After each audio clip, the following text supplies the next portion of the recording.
until the end of time. And I'll be there for you. Come on now. Hey, I can't laugh and sing. Come on now.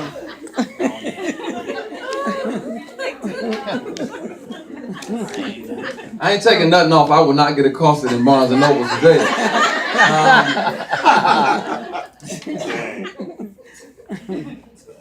Y'all are a mess. That was it. Yeah, well, I'm all right too. Oh, sing that one. He ain't done yet.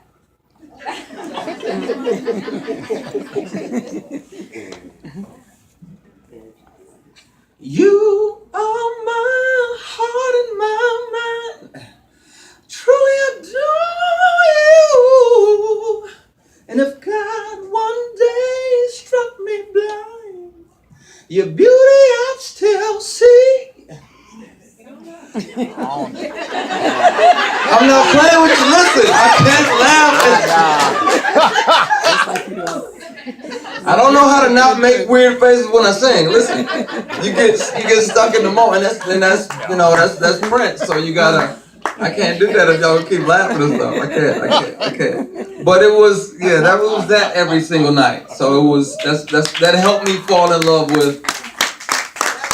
Thank you.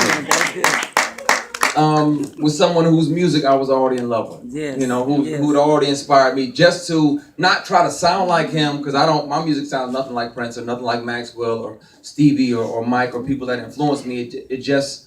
I listen to their stories and try to figure out how to tell mine as passionately, but in my way.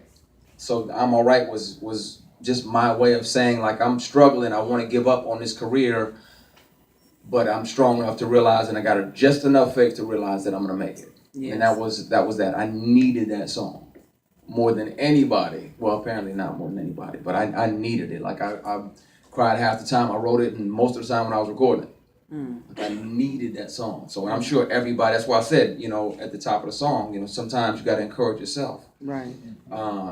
You got to. If nobody else is going to, you have to, and that's a part of faith. You got to do the work, but you also got to have that belief, like, okay, if I do my part, I'm gonna stand on your word. You got to deliver the rest of this, because you had said. That's right. And you can't fail or lie. So it's that.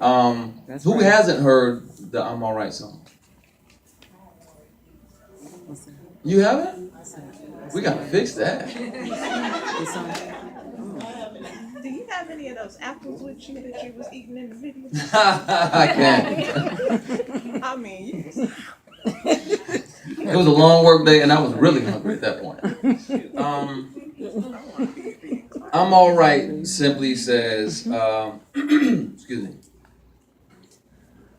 I'm alright. I'm going through, but I'ma make it to the other side of y'all. I'm okay.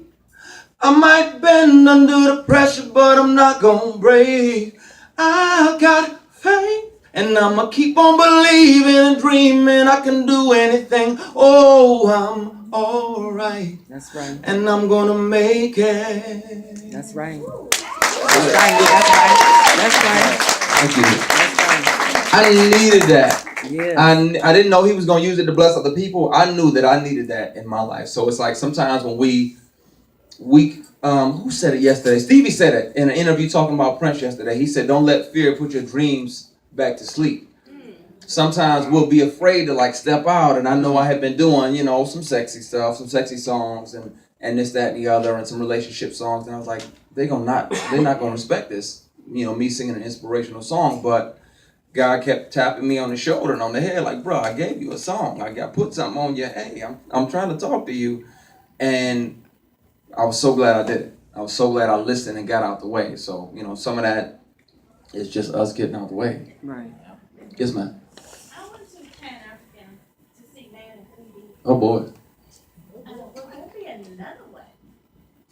Possibly. That's going to be a Carl Weber question. My publisher, thankfully.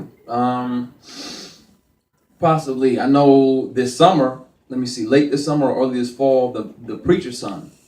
If you read his book, The Preacher's Son, that movie comes to theaters this summer, late this summer or early this fall. So we're world premiering it on the Tom Joyner Cruise next week actually. So work. I'm being forced to go to St. Thomas and Turks and Caicos. They had to twist my arm to do that on the cruise. But and then we shot the sequel to it already, The Choir Director, and then we also shot No More Mr. Nice Guy, which is like an urban James Bond, Jason Bourne kind of thing. So we got some stuff, already in the can that'll be coming out over the next year and a half. One more question. Yes, ma'am. Okay, in that movie, Sex, is that one of your songs playing as well? Yes. Okay. And actually, it's funny that you brought that up because BET played it today. Yeah. And then another network played Act Like You Love Me. So it's thank you. It's a great day. I love days, and I get to be with y'all today, so it's amazing. Yes. Yes, you? Yes, ma'am. Yes. What advice would you give to your younger self? That's a good question. I would try to. It's a great question. That's a great question. I would try to show myself how to be fearless earlier with my craft, with my passion, with the things that God gave me. Like I'm just now comfortable and almost as confident with my singing as I was with my acting, but it was with my acting. Flint, I'm from Flint. I'm sorry. I'm sorry. It's all right. Don't worry about it. It's all right. Flintstone, my bad.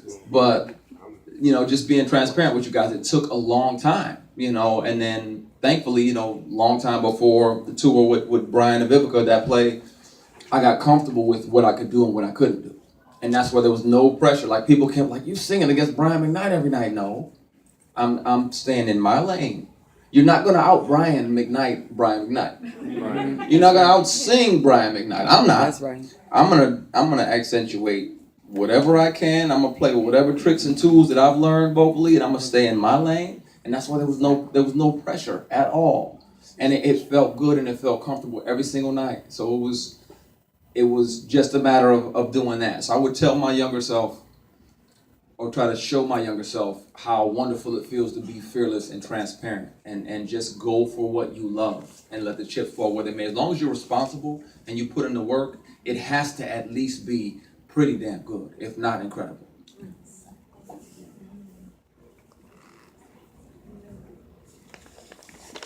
I know, I can hear y'all thinking, I know some more questions out there. Yes? Okay, so another question. Do you have any future plans of maybe doing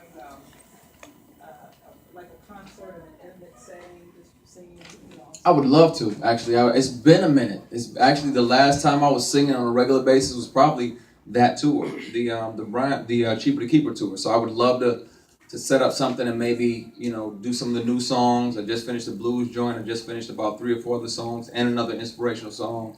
So I would think, like a nice little acoustic set or something, a few hundred people out here and just, I'd love to do that. So maybe record it and put it out or something, but okay. Wow. You can go now. You said intimate.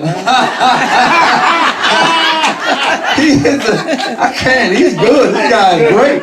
You got skills. He is quick.